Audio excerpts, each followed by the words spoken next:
দাদু ভাই, ও দাদু ভাই, দাদু ভাই, তুমি ডিজিটাল যুগে এসো, পুরনো খাতাটা নিয়েই বসে আছো।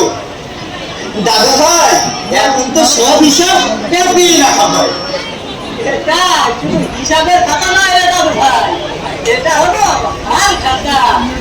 জানবো এভাবে হিসাব, তাই খাতাটাকে একটু রোদে দিলাম। কিন্তু দাদু, এখন তো সব হিসাব কার্ডে বা মোবাইলে রাখা হয়। মিষ্টি মুখ করে সেই উৎসব কি এখন আর আছে?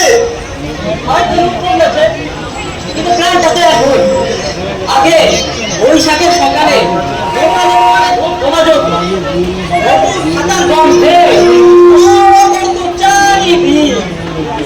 হিন্দু মুসলিম নির্বিশেষে সবাই আসলো। কেউ দেন আসন করতে, আবার কেউ পুষ্প বিনিময় করতে। আরে সেই যে একদিন ছিল, সেই যে এক গিলাস মিষ্টি শরবত আর পাপড় ভাজা, সেটা কেমন খাবার ছিল না রে, ছিল ভালোবাসার বন্ধন। ওইরে শোনা বাবা, খাতা খুলে বসেছিস দেখি, আপনি করে বুঝি ভুল লেগেছে। তুই তো পুরোনো ভক্তে।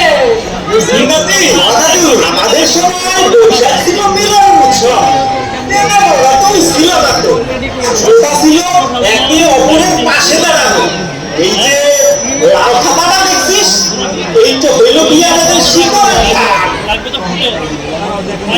আমি বুঝতে পেরেছি দাদু, কাল আমি আমার সব বন্ধুদের নিয়ে আসবো।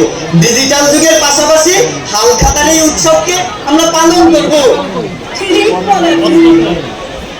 কথা বদলাতে পারে, কিন্তু বাঙালির প্রাণের উৎসব আর ঐতিহ্যের হাল খাতা যেন কোনোদিন হারিয়ে না যায়।